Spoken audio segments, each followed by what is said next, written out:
Hello students, I am Arvind Kumar, PhD Physics from Suraj School, Rewari. Today we will discuss the third unit, magnetic effects of current and magnetism of second chapter, force on charged particles in electric and magnetic field. And our today's topic is conversion of galvanometer into ammeter and voltmeter.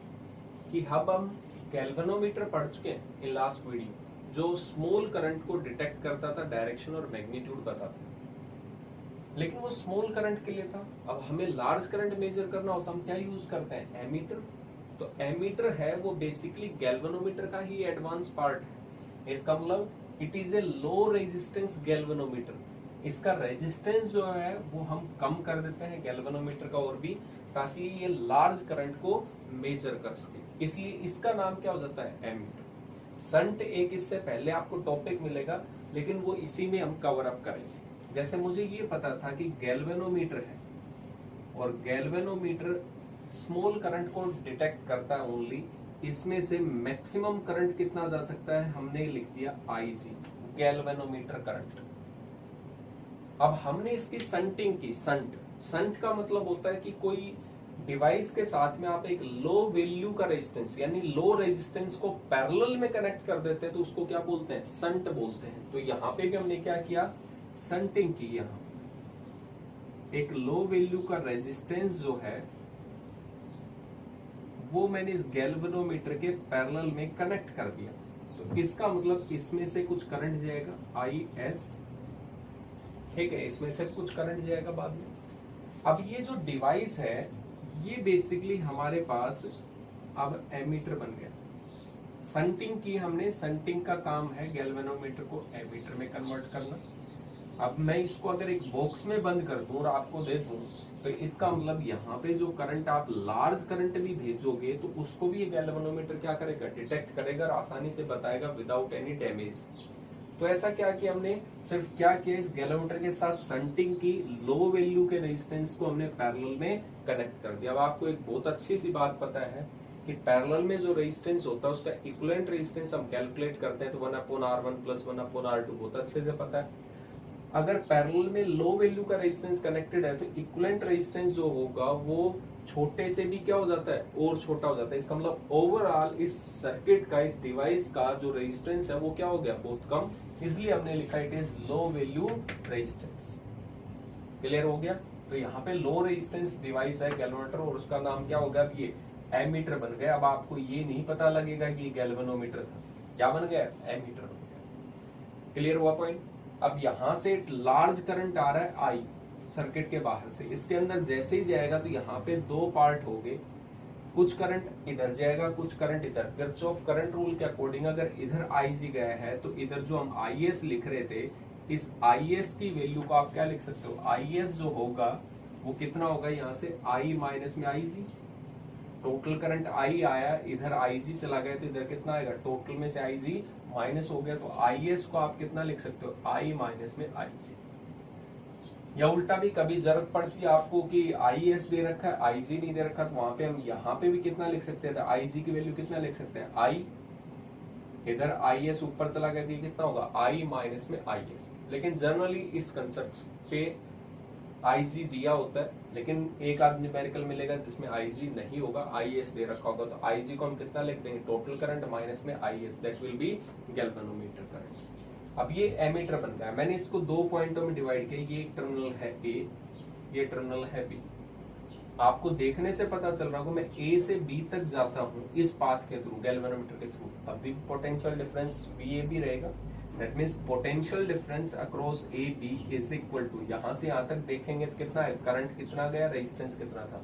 तो current जो था इसमें वो IG था। Galvanometer में ज्यादा current नहीं जा सकता, अदरवाइज डैमेज हो जाएगा। इसका रेजिस्टेंस कितना था? G था। तो ये इसका पोटेंशियल डिफरेंस आ गया A से B तक। लेकिन मैं अगर A से B तक इस संट के थ्रू जाऊं तब भी तो पोटेंशियल डिफरेंस सिर्फ पॉइंट पे डिपेंड करता है, इनिशियल फाइनल पे, पाथ पे तो डिपेंड करता ही नहीं। तो इस तरफ से भी जाएंगे तब भी पोटेंशियल डिफरेंस क्या रहेगा? सेम। तो यहां से हम इधर जा रहे थे तो इसमें करंट कितना था? IS, जिसको हम बाद में लिख देंगे I माइनस में IG। अभी IS संट के थ्रू, और संट की वैल्यू कितनी थी? मल्टीप्लाई में इसका रेजिस्टेंस S। तो ये भी तो पोटेंशियल डिफरेंस उतना ही आएगा। तो पोटेंशियल डिफरेंस दोनों केसेस में क्या है? सेम। तो हम यहाँ पे कैलकुलेट कर सकते हैं कि संट की वैल्यू कितनी अटैच करें गैल्वेनोमीटर के साथ में अगर हमें इतना करंट मेजर करना है तो यहाँ पे हम S इज इक्वल टू कितना लिख सकते हैं, आई जी इंटू में जी और ये अपॉन में आई एस को हम लिख सकते हैं यहाँ पे आई जी अपॉन में आई माइनस में आई एस इंटू में जी। ये वैल्यू होगी किसकी, equal to S shunt. I S को आपने इतना लिख दिया, आई माइनस में आई जी, आई माइनस आई जी। इसका मतलब इतनी वैल्यू का अगर हम संट के पैरेलल में रेजिस्टेंस कैलकुलेट करें, जैसे आपको ये कहा जाए कि गैल्वेनोमीटर करंट जो था वो 2 मिली एम्पियर तक जा सकता है मैक्सिमम, तो हमें आई जी दे दिया गैल्वेनोमीटर में और हमें करंट को मेजर करना था 1 एम्पियर का। अब 1 ampere is more than 2 milliampere, तो इतना अगर डायरेक्ट गैल्वेनोमीटर में दे देंगे तो ये क्या हो जाएगा, डैमेज हो जाएगा। तो इसलिए हमने लो वैल्यू का रेजिस्टेंस, तो इसमें से तो कितना जा रहा है, 2 मिली एम्पियर ही जा रहा है मैक्सिमम, लेकिन बाकी का जो करंट होगा वो किसके थ्रू पास होगा, कम रेजिस्टेंस के पास के, इसलिए तो हमने लो वैल्यू का रेजिस्टेंस पैरेलल में कनेक्ट किया है, तो बाकी का इधर से चला जाएगा। तो इसका मतलब इसकी वैल्यू कितनी अटैच करें अगर आपको कोई रेंज दे दे, तो इसका मतलब गैल्वेनोमीटर करंट आपको पता है कि हमारा गैल्वेनोमीटर कितना मैक्सिमम करंट ले सकता था, हमें कितना मेजर करना है उस गैल्वेनोमीटर में, कितना उसको पावरफुल बनाना, तो आपको रेंज भी पता होगी, आई भी पता होगी, गैल्वेनोमीटर पता था, उस गैल्वेनोमीटर का रेजिस्टेंस भी पता है, तो हम पैरेलल में कितना रेजिस्टेंस कनेक्ट करें उस संट की वैल्यू को इजीली क्या कर सकते हैं, कैलकुलेट कर सकते हैं। बेसिकली ये दोनों इक्वेशन है जो पोटेंशियल डिफरेंस के साथ बैलेंस किया, कोई एक टर्म्स मिसिंग होती है, बाकी आप आसानी से कैलकुलेट कर सकते हो। कोई आपसे पूछे इसका इक्विवेलेंट रेजिस्टेंस बताओ, इक्विवेलेंट रेजिस्टेंस ऑफ एमीटर, तो हमें दो रेजिस्टेंस दिख रहे हैं और दोनों रेजिस्टेंस कैसे हैं, पैरेलल में, तो क्या होता था 1 अपॉन में जी प्लस 1 अपॉन में एस, उसको सोल्व करेंगे फिर उसको रेसिप्रोकल करेंगे तो दोनों का मल्टीप्लीकेशन आता है और अपॉन में दोनों का addition, that will be the equivalent resistance of ammeter, ये इक्विवेलेंट रेजिस्टेंस होता है। ध्यान रखेंगे इसका रेजिस्टेंस कम होता है तो एमीटर को हमेशा सर्किट में जहां पे आप मेजर कर रहे हो, जैसे ये मैं मान लेता हूँ एक रेजिस्टेंस था, एक बैटरी थी, यहाँ पे मुझे करंट को मेजर करना था, तो ये जो डिवाइस है, जो ये टर्मिनल ये डॉटेड में आपको दिख रहे हैं, इसका एक टर्मिनल ये और एक टर्मिनल ये दोनों जो हैं वो सीरीज में कनेक्ट होंगे। ऐसे सर्किट में हमेशा गैल्वेनोमीटर कैसे कनेक्ट होगा, सीरीज में। यहाँ पे ध्यान रखना है गैल्वेनोमीटर के पैरेलल में लो वैल्यू का रेजिस्टेंस कनेक्ट करते हैं तो गैल्वेनोमीटर एमीटर में बन जाता है, पैरेलल में कनेक्ट किया बट ये पूरी डिवाइस कैसे कनेक्ट होगी, सीरीज में। तो एमीटर जो होता है वो हमेशा सर्किट में सीरीज में कनेक्ट होना है। और आइडियल अगर रेजिस्टेंस की बात करें तो आइडियल मतलब क्या होगा, इसका रेजिस्टेंस कम से कम होना चाहिए, तो कम से कम कितना होता है, 0, तो इसका मतलब आइडियल एमीटर कहीं पे दें तो उसका इक्विवेलेंट रेजिस्टेंस कितना होगा, 0। क्लियर हो गया, ये था हमारे पास में एमीटर के लिए। अब गैल्वेनोमीटर को हमें कन्वर्ट करना है इन वोल्ट मीटर, देखते हैं वोल्ट मीटर में क्या होता है। वोल्ट मीटर डेफिनेशन अगर लिखूं तो सेम आएगी, but it is high value resistance, it is a high resistance galvanometer, high resistance galvanometer that is used to measure potential difference in the circuit। किसी circuit में आपको पोटेंशियल डिफरेंस मेजर करना है तो उसके लिए हम क्या करेंगे, गैल्वेनोमीटर का, इस गैल्वेनोमीटर की वैल्यू हाई रेजिस्टेंस की होगी और ये क्या करेगा, पोटेंशियल डिफरेंस को मेजर करेगा। तो यहाँ पे मैंने कहा मेरे पास में गैल्वेनोमीटर है जिसमें से मैक्सिमम करंट कितना जा सकता है, आईजी। ये तो था गैल्वेनोमीटर, स्मॉल करंट होगा आईजी, लेकिन मुझे तो क्या करना है इसमें, वोल्ट मीटर पोटेंशियल डिफरेंस करना है। मैंने यहाँ पे कहा एक ए पॉइंट है और मैंने इस गैल्वेनोमीटर के साथ में एक हाई रेजिस्टेंस, वहां पे संटिंग में क्या करते हैं, लो रेजिस्टेंस होता है और पैरेलल में होता है, यहाँ पे एक हाई रेजिस्टेंस होगा और वो किस में होगा, सीरीज में। तो करंट सीरीज में क्या होता है, सेम होता है, इसकी वैल्यू आर है और ये पॉइंट अब हो गया पी। अब इसको अगर देखा जाए तो मैं इसको एक बॉक्स में कनेक्ट कर दूं ऐसे, तो अब आपको गैल्वेनोमीटर नहीं है ये, अब क्या बन गया, ये वोल्ट मीटर बन गया। जो ए से और बी के बीच में पोटेंशियल डिफरेंस को मेजर करेगा। तो इसका मतलब ए से बी के लिए अगर पोटेंशियल डिफरेंस देखा जाए कि मेरे पास में ए से बी कहीं पे वोल्ट मीटर लगाया, तो ए से बी तक कुछ वोल्टेज की रेंज थी बी। कैसे कैलकुलेट करूं? जब मैं ए से इधर बी तक जा रहा हूं तो करंट कितना था? आई जी। रेजिस्टेंस कितना था? जी। V equal to Ohm's law के अकॉर्डिंग करंट इनटू में रेजिस्टेंस ऑफ गैल्वेमीटर से मल्टीप्लाई किया। फिर मैं आगे जा रहा हूँ, उसी डायरेक्शन में करंट है, तो प्लस में इसके अक्रॉस भी तो वोल्टेज ड्रॉप होगी, तो कितना होगा? IG इनटू में R। मैं यहाँ पे ये कहूँ कि A से यहाँ तक चला तो इसके अक्रॉस कुछ वोल्टेज ड्रॉप हुआ 2 वोल्ट, फिर आगे गया इसके अक्रॉस तो V equal to I into R होता है 1 वोल्ट। तो A से B तक कितना वोल्टेज का ड्रॉप हुआ? 2 प्लस में 1, वही तो किया, voltage drop across galvanometer, voltage across resistance. यहाँ पे इन दोनों के टर्मिनल के अक्रॉस उतनी ही तो वोल्टेज मेजर होगी, तो यहाँ पे V इज इक्वल टू मैं कितना लिख सकता हूँ? IG दोनों में था, कॉमन ले लिया, G प्लस में R आ गया। अब हमसे ये पूछा जाएगा, गैल्वेमीटर के बारे में तो कंप्लीट इंफॉर्मेशन होगी क्योंकि उसी को तो कन्वर्ट कर रहे हैं। आपसे ये पूछा जाएगा कि मुझे अब गैल्वेनोमीटर को 2 वोल्ट के वोल्टमीटर में कन्वर्ट करना है, इसका मतलब V की रेंज दे दी आपको, तो उसके सीरीज में कितना रेजिस्टेंस अटैच करें, कितना रेजिस्टेंस कनेक्ट करें सीरीज में। तो इसका मतलब यहाँ पे हमें R की वैल्यू कैलकुलेट करनी है, तो IG डिवाइड में जाएगा V अपॉन में IG is equal to G plus में R। इसको अगर सोल्व करें तो R ही तो कैलकुलेट करना था, तो यहाँ पे V अपॉन में IG माइनस में that will be the resistance connected in series with the galvanometer to make it voltmeter। तो यहाँ पे आपको कितने वोल्ट का वोल्टमीटर बनाना है? 2 वोल्ट की रेंज तक का चाहिए, 5 वोल्ट का चाहिए, 10 वोल्ट का चाहिए, तो वो रेंज पता होगी V। उस गैल्वेनोमीटर में मैक्सिमम कितना करंट जा सकता था? IG भी हमें पता है, उस गैल्वेनोमीटर का रेजिस्टेंस भी है, तो उसके सीरीज में कितना रेजिस्टेंस यहाँ पे कनेक्ट करेंगे उसकी वैल्यू इसलिए हम मेजर कर सकते हैं, और ये जो होगा वो अब आपस में वोल्टमीटर बन गया।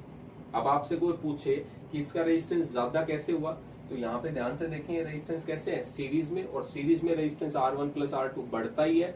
ये वैसे ही हाई वैल्यू का रेजिस्टेंस था, इसमें कुछ ना कुछ और ऐड हो रहा है तो और भी ज्यादा रेजिस्टेंस होगा, तो इसलिए हमने इसको कहा वोल्टमीटर का रेजिस्टेंस क्या होता है? ज्यादा होता है। दूसरा, इसका इक्विवेलेंट रेजिस्टेंस कोई पूछ ले तो इक्विवेलेंट रेजिस्टेंस, तो सीरीज में है गैल्वेनोमीटर का G और दूसरे का R, तो G प्लस सीरीज में R1 प्लस R2 ही तो करते हैं, तो यहाँ पे दूसरा कंसेप्ट यहाँ पे सीरीज में कनेक्ट किया, लेकिन इस पूरी डिवाइस को वोल्टमीटर को, अब आपको वोल्टमीटर बोलना है, इस वोल्टमीटर को हमेशा सर्किट में कैसे कनेक्ट करते हैं? पैरेलल में। जैसे मैं ये कहूँ ये बैटरी थी, सीरीज में आपने एमीटर कनेक्ट किया था, ये एक रेजिस्टेंस था, और इस रेजिस्टेंस के थ्रू मुझे वोल्टेज चाहिए, तो वोल्टेज पैरेलल में क्या होता है? सेम होता है। तो वोल्टमीटर को हमेशा कैसे करेंगे?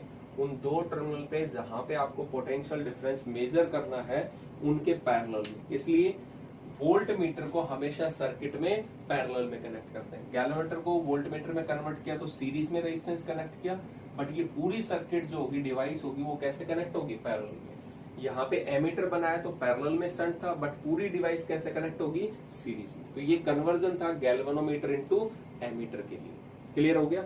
एक छोटी सी टर्म्स और है बेसिकली, और वो छोटी टर्म्स क्या है देख लेंगे, एक दो लाइनों का है। फिगर ऑफ मेरिट बोला जाता है कई जगह, क्या बोलते हैं? फिगर ऑफ मेरिट, जिसको हम K से रिप्रेजेंट कर देते हैं। फिगर ऑफ मेरिट का मतलब है यहाँ पे हमारा जो पॉइंटर होता है वो ऐसे होता है, जो इंडिकेशन कोई भी डिवाइस हम बनाते हैं तो ऐसे बनाते हैं, जनरली आपने लैब में देखा भी होगा।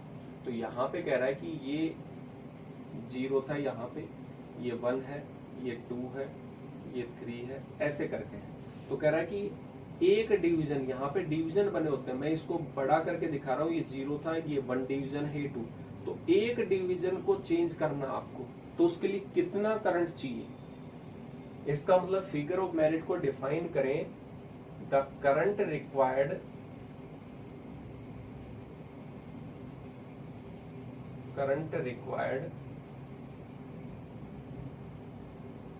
फॉर 1 डिवीजन डिफ्लेक्शन, डिवीजन या 1 रेडियन या 1 डिग्री डिफ्लेक्शन। यानी जब ये रोटेशन में है, ऐसे है, तो इसका मतलब एक डिवीजन का डिफ्लेक्शन चाहिए ओनली, तो उसके लिए कितना करंट चाहिए?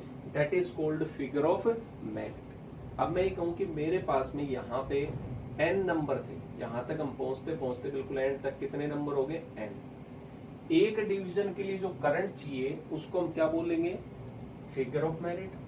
तो n डिवीजन के लिए क्या चाहिए, टोटल करंट। मैक्सिमम गैल्वेनोमीटर में कितना करंट जा सकता था, Ig।